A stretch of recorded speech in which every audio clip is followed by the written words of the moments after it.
जिन कोठियों को बनाने में उसने सारा जीवन लगा दिया, जिस बैंक बैलेंस को बनाने के लिए उसने दिन रात देखा ना रात देखी, उसके साथ कुछ नहीं गया।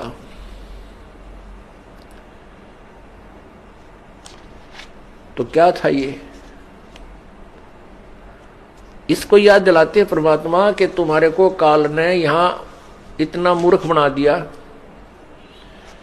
कि आप मनुष्य जीवन के मूल उद्देश्य को ही भूल चुके हो। उसको याद दिलाने के लिए कहते हैं, मात पिता तेरा कुटुंब कबीला यो कोई दिन का मेला रे। ये कुछ दिन का मेला है और यही मिलाया यही बिछुड़ जाएगा और जागा हंस अकेला रे। परमात्मा कहते हैं, हिड़की दे दे रोएगी सुरता जब तू चलेगी अकेली। पूरे बड़े परिवार ने छोड़ के एक व्यक्ति मृत्यु को प्राप्त होने लगता है, उसको फिर ये होता है, कुछ तो जो अनजान होते हैं उनको ये हो जाता है मेरे बेटियों का क्या होगा, मेरी बेटियों का क्या होगा, वो कहीं ऐसा ना हो जाए। वो तो फिर यहीं उलझ पुलझ के फिर दोबारा वहीं जन्म हो जाता है किसी पशु पक्षी के रूप में।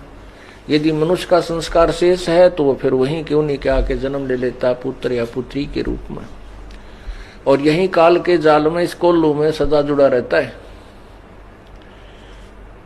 परमात्मा हमें याद दिलाते हैं कि जब तू यहां से जाएगा, कहां जाएगा कभी नहीं सोचा। इंसान घर छोड़कर चलता है किसी रिश्तेदारी में या किसी कामवश, तो चलने से पहले उद्देश्य बनाता है, मैं रात को कहाँ रुकूंगा, कोई धर्मशाला का कोई न कोई योजना बनाकर चलता है। कोई रिश्तेदार या किसी रिश्तेदार की रिश्तेदारी में तो कोई न कोई स्थान उसका एड्रेस ले लेता है वहां रात बिताने के लिए। और जब ये संसार छोड़कर जाता है कभी नहीं सोचता कि तू कहाँ जाएगा, कहाँ तेरा ठिकाना होगा, वहां कहाँ रुकेगा। वो याद अब सत्संग से दिलाई जाती है।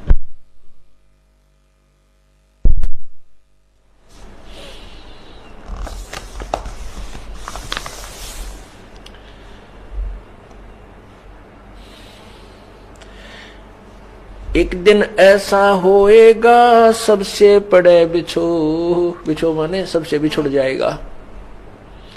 राजा राणा राव सब भाई सावधान क्यों ना हो।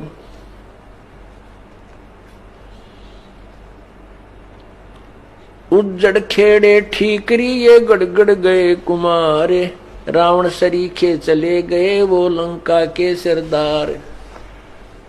रावण कहते हैं सर्व सोने की लंका होती रावण से रणधीरम, एक पलक में राज विराजी जम के पड़े जंजीरम। हमारे पास तो किलो तो बहुत घना हो जाता है, 20-30 100-200 ग्राम सोना हो गया तो काक पीटते फिरते हैं। अब बहुत घना धन हो गया हमारे पास, इतना सोना है, और किलो हो जाता कहना है कि रावण के पास इतना सोना था कि उसने सोने के महल बना रखे थे। और कहते हैं रति कंचन पाया नहीं रावण चलती बार, जब संसार छोड़ के चला 1 ग्राम भी सोना साथ नहीं ले जा सका, वहीं छोड़ गया, दुनिया ने लूट लिया। फिर तो परमात्मा हमें याद दिलाते हैं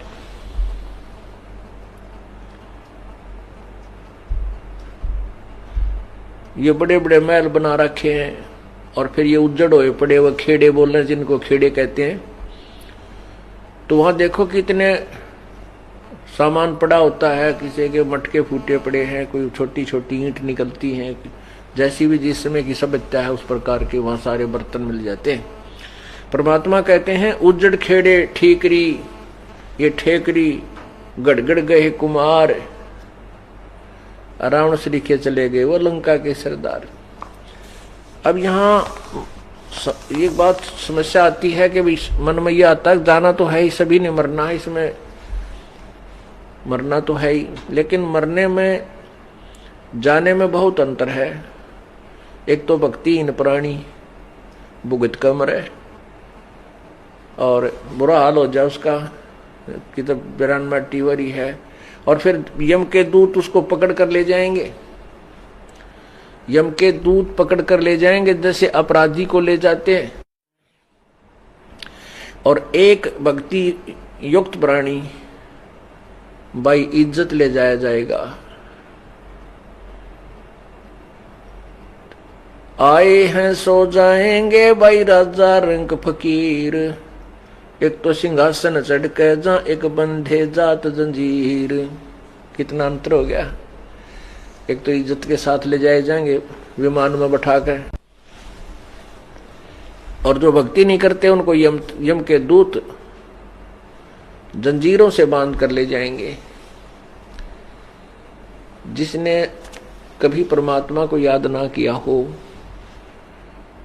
उस प्राणी की मृत्यु देखना, कभी वो मरता हो जब भुगत का मरा करे ना, उसका जी निकला, घरवाड़े भी दुआ करें भगवान ठा ले इसने, और मरते समय टट्टी और पेशाब अंदर ही निकल जाते हैं भयभीत होकर के।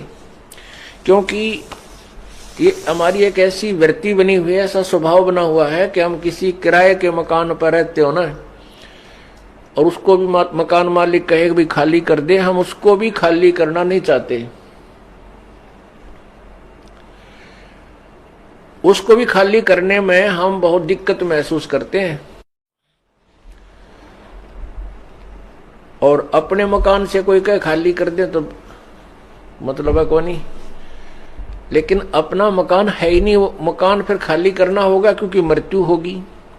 इसी प्रकार इस शरीर में हम रह रहे हैं, एक सराय है चलती फिरती, एक कोठड़ी है। परमात्मा ने सूझबूझ से हम इस जीव को इसमें फिट कर रखा है, इस काल, इस 5 तत्व के महल में। अब इसका समय पूरा हो जाता है, जितने समय का इसने किराया दे रखा है शरीर का, तब तक परमात्मा ने ये महल इसको दे रखा है जीव को। और जब इसका समय आ जाएगा तो इसको छोड़ देना चाहिए, समझदार व्यक्ति होता है। लेकिन जिसको ज्ञान नहीं, जो स्वार्थी और लोभी रहा सारी उम्र, तो वो इस शरीर को छोड़ना नहीं चाहता। मेरा शरीर है, मेरा शरीर है। तो यम के दूत फिर अंदर से उसको बुरी तरह पीट के और उसको भयभीत करके, बुरी बुरी आकृतियां दिखाकर, बाले दिखाकर उसको भयभीत करते हैं। फिर वो डरता, टट्टी पेशाब निकल जाता भयभीत होकर के, और वो फिर भागने की चेष्टा करता है शरीर छोड़ के। वैसे राजी खुशी नहीं छोड़ता। जो भक्त होते हैं, संत होते हैं,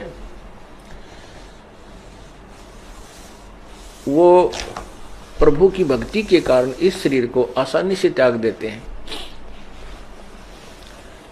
और जिन्होंने भक्ति नहीं कर रखी, वो इस शरीर से निकल भी नहीं सकते, उनको मार पीट कर निकाला जाता है। दोनों ही बातें हैं। वो छोड़ना भी नहीं चाहता और उससे निकला भी नहीं जाता। तो यम के दूत उसको मार कूट के बाहर खींच कर निकालते हैं, उसका गर्दन बंद कर देते हैं, जुबान बंद कर देते हैं। और भक्ति युक्त प्राणी अपने आप, परमात्मा का आदेश होगा, अपने आप शरीर से बाहर हो जाएगा, कोई परेशानी नहीं होगी।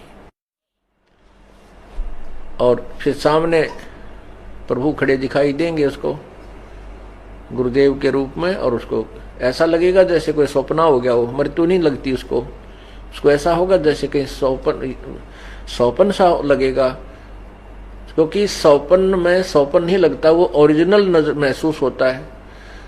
हम आपको इसलिए बता रहे हैं कि आपको जब वहां जाओगे तो ऐसा लगेगा जैसे सौपन में होता है। तो इस प्रकार हम अपने भगवान के पास चले जाएंगे और भक्ति का फल हमें मिलेगा।